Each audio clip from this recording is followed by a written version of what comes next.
بسم اللہ الرحمن الرحیم۔ علامہ اقبال رحمۃ اللہ علیہ کو اہل بیت سے انتہائی عقیدت تھی،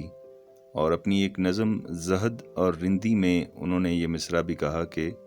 جب وہ ایک مولوی صاحب کی کہانی سناتے ہیں تو وہ کہتے ہیں کہ جی لوگوں کو یہ بھی ہے کہ ہے اس کی طبیعت میں تشیع بھی ذرا سا، کہ یعنی لوگ مجھے اہل تشیع میں سے شمار کرتے ہیں۔ اور ان کے جو 5-6 شاعری کے اشعار ہیں ان کو میں نے سلیکٹ کیا یہاں پہ۔ ایک شعر ان کا ہے کہ نکل کر خانقاہوں سے ادا کر رسم شبیری۔ شبیر حضرت امام حسین علیہ السلام کا دوسرا نام تھا۔ تو وہ کہتے ہیں کہ خانقاہوں سے نکل کر مسلمانوں رسم شبیری ادا کرو، حق کے لیے لڑنا اور کھڑے ہونا سیکھو، کہ فقر خانقاہی ہے فقط اندوہ دلگیری، کہ خانقاہوں میں جو صوفی بیٹھے ہوئے ہیں ان کا کام صرف رونا اور ذکر کر۔ پھر وہ فرماتے ہیں کہ غریب و سادہ و رنگیں ہے داستان حرم، نہایت اس کی حسین ابتدا ہے اسماعیل، کہ حرم کی جو داستان ہے وہ انتہائی سادہ اور غریب اور عاجزی والی ہے اور بڑی رنگین ہے خون سے، کہ اس کی جو انتہا ہے وہ امام حسین کی قربانی ہے رضی اللہ تعالیٰ عنہ، اور جو اس کی ابتدا تھی وہ اسماعیل علیہ السلام کی قربانی تھی۔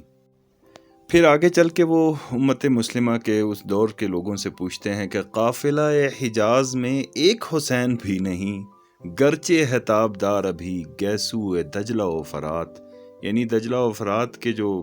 کنارے ہیں وہ بھی تابدار ہیں، لیکن حجاز کا جو قافلہ ہے اس میں بدقسمتی سے اب حق کے لیے کھڑے ہونے والے، آزادی کے لیے لڑنے والے حسین علیہ السلام ایک بھی نہیں۔ پھر وہ آگے چل کے کہتے ہیں کہ صدق خلیل بھی ہے عشق، صبر حسین بھی ہے عشق، معرکہ وجود میں بدر و حنین بھی ہے عشق، کہ جو امام حسین علیہ السلام نے کیا وہ عشق کی انتہا تھی۔ ایک اور جگہ پر وہ فرماتے ہیں کہ جو مقام شبیری ہے، یعنی امام حسین علیہ السلام کا حق کے لیے کھڑا ہونا، یہ فنومنا حق اور باطل کا یہ ابدی ہے۔ ہر دور میں قیامت تک حق کے لیے لوگ کھڑے ہوتے رہیں گے، اور مقام شبیری کے لیے لوگ اپنی مقام شبیری حاصل کرنے کے لیے تگ و دو کرتے رہیں گے۔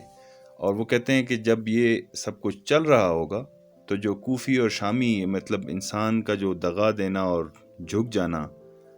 وہ جو فطرت ہے وہ شکل بدلتی رہے گی، جس میں وہ ذکر کرتے ہیں کہ حقیقت ابدی ہے مقام شبیری، بدلتے رہتے ہیں انداز کوفی و شامی، یعنی کوفہ والوں اور شام کے رہنے والوں کے انداز بدلتے رہیں گے، لیکن جو مقام شبیری ہے وہ ہمیشہ قائم رہے گی۔ کہ وہ کہتے ہیں، اور آگے چل کے وہ کہتے ہیں کہ ایک فقر ہے شبیری، اس فقر میں ہے میری میراث مسلمانی سرمایہ شبیری۔ وہ کہتے ہیں کہ جو مسلمان کی میراث ہے وہ وہی سرمایہ ہے جو امام حسین علیہ السلام پیش کر گئے ہیں۔ پھر ان کے جو پرشین میں جو ان کا کلام ہے اس میں سے ایک شعر کا انتخاب کیا ہے کہ تیر و سنان و خنجر و شمشیر آرزوست، کہ اے مجھے فالو کرنے والے، میں تیر، نیزہ، خنجر اور تلوار کی آرزو رکھتا ہوں۔ بامن میں آ، میرے پاس نہ آ یا میرے پیچھے مت آ، کہ مسلک شبیر آرزو است، کہ مجھے حضرت حسین علیہ السلام کا جو مسلک ہے میری آرزو وہ ہے۔ تو یہ کلیئر کٹ ایک انڈیکیٹر ہے کہ علامہ جو امام حسین علیہ السلام کی قربانی ہے اس کی طرف بر صغیر کے لوگوں کو اور مسلمانوں کو لانا چاہتے تھے، کہ حق کے لیے کھڑے ہونا، قیام کرنا، اس کی طرف لوگ آئیں، نہ کہ جو باطل ہے